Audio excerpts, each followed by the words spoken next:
नमस्कार भाई और बहनों, मैं आपके समक्ष अपना एक लेख प्रस्तुत कर रहा हूँ।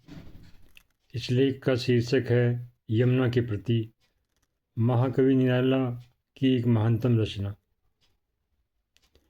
महाकवि निराला आधुनिक हिंदी साहित्य के और विश्व साहित्य के महानतम कवि थे और उन्होंने अपनी कविता के द्वारा, साहित्य के द्वारा और अपने जीवन के द्वारा भारतीय समाज को एक महानतम संदेश दिया था। उनका जीवन बहुत ही प्रेरणादायक है और वो एक महामानव थे, महान कवि थे, महान लेखक थे और एक महान देशभक्त थे। हर दृष्टि से वो एक महान व्यक्ति थे, वो एक महामानव थे। और निराला की सारी कविताएं बहुत ही श्रेष्ठतम हैं और महानतम हैं, पर यमुना के प्रति जो उनकी कविता है वो बहुत ही श्रेष्ठतम है। मुझे लगता है कि छायावाद की सबसे श्रेष्ठतम रचना यही है। वैसे छायावाद के 3 अन्य कवि जयशंकर प्रसाद, महादेव वर्मा और समर्थानंदन पंत भी बहुत ही महानतम थे, पर उन सब में सबसे श्रेष्ठतम प्रयोगधर्मी कवि जो थे वो निराला ही थे। अब भाइयों और बहनों, मित्रों और बंधुओं, मैं महाकवि निराला की कविता प्रस्तुत कर रहा हूँ। उसकी पहली पंक्ति है वैसे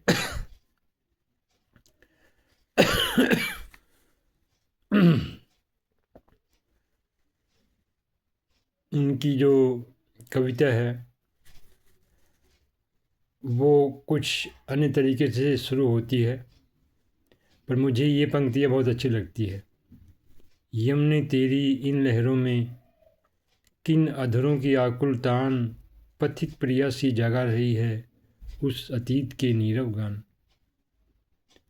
ये कविता छायावादी कविता की महानतम कविता है। निराला आधुनिक युग के महानतम कवि थे। उन्होंने बहुत ही महानतम कविताएं लिखी थी। उनकी रचनाएं मनुष्य को महानतम प्रेरणा देती हैं। मुझे उनकी ये कविता बहुत अच्छी लगती है। उनकी सभी कविताएं बहुत ही श्रेष्ठतम हैं, पर यह कविता बहुत ही अद्भुत है। इसी कविता की अन्य पंक्तियाँ भी हैं जो कि बहुत ही श्रेष्ठतम हैं। ये पंक्तियाँ जीवन की सभी तरह की श्रेष्ठता से संपन्न हैं। ये पंक्तियाँ जीवन के रस से भरपूर हैं। ये पंक्तियाँ जीवन के उत्साह से संपन्न है। ये पंक्तियाँ जीवन के साहस से भरपूर है। ये पंक्तियाँ हमें महानतम प्रेरणा प्रदान करती हैं। निराला एक मानव थे। ये पंक्तियाँ हमें परम महानता भी प्रदान करती हैं। उनके जैसे लेखक भारत में बहुत ही कम हुए हैं। हालांकि उनका बहुत ही विरोध हुआ था, पर इस सब के बावजूद वह एक महानतम कवि थे। उनका विरोध नहीं होना चाहिए था, क्योंकि मुक्त छंद का अस्तित्व सभी भाषाओं में आ गया था। अंग्रेजी, फ्रेंच, जर्मन आदि भाषाओं में मुक्त छंद के आधार पर काव्य रचना हो रही थी और बहुत ही महानतम काव्य रचना हो रही थी। बहुत से ऐसे कवि भी थे जिन्हें नोबेल पुरस्कार भी मिल गया था। वो सभी कवि मुक्त छंद में कविता लिखते थे, पर हिंदी के आलोचक और अन्य लोग बिना मतलब के ही उनका परम निरर्थक विरोध कर रहे थे। इस तरह हिंदी का एक बहुत ही महान लेखक अनेकों संकटों से घिर गया और उसकी प्रतिभा का हिंदी के आलोचकों ने नष्ट करने का प्रयास किया, पर वह इस प्रयास में सफल नहीं हो पाए। वैसे निराला को बहुत अधिक अपमान झेलना पड़ा, लेकिन वो हिंदी के महानतम कवि बन गए थे और आज भी एक महानतम कवि हैं और हमेशा एक महानतम कवि रहेंगे। और उनके महान महत्व को कोई भी नकार नहीं सकता है। उनकी काव्य प्रतिभा बहुत ही बेजोड़ थी। उनका हिंदी साहित्य में बहुत ही श्रेष्ठतम योगदान था और अभी भी है और हमेशा रहेगा। सारे विश्व में और विशेष रूप से भारत में उनके साहित्य पर बहुत शोध हो रहा है। इस तरह वो हिंदी के बहुत ही अनमोल रत्न थे। मुक्त छंद में उन्होंने जो काव्य रचना की थी वह बहुत ही महानतम थी। उन्होंने बहुत से कवियों को महानतम प्रेरणा दी थी। विशेष रूप से आगे जी को तो उन्होंने बहुत ही अधिक प्रेरणा दी थी। वे हिंदी के सूर्य थे। वे एक ऐसे तेजस्वी लेखक थे जिनका जीवन भारतीय समाज को हमेशा के लिए महानतम प्रेरणा देता रहेगा। प्रयोगवादी कवियों को उन्होंने बहुत अधिक प्रभावित किया था। उनका जीवन भारत के सभी लेखकों को अनमोल ज्ञान प्रदान करता रहेगा। उनकी कविता श्रेष्ठतम मूल्यों से युक्त है।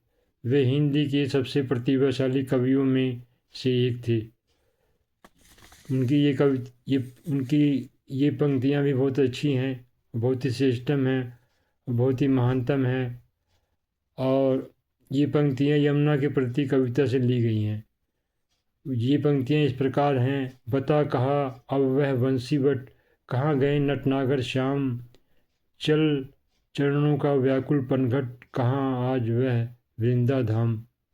मेरे विचार से ये पंक्तियाँ छायावाद की श्रेष्ठतम पंक्तियों में से एक है। इन पंक्तियों को पढ़ते ही एक अद्भुत आनंद की सृष्टि हृदय के अंदर होती है।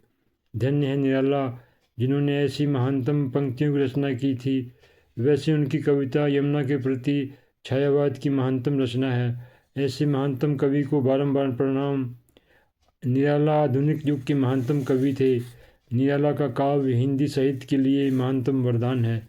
उन्होंने हिंदी साहित्य को महानतम प्रेरणा दी थी।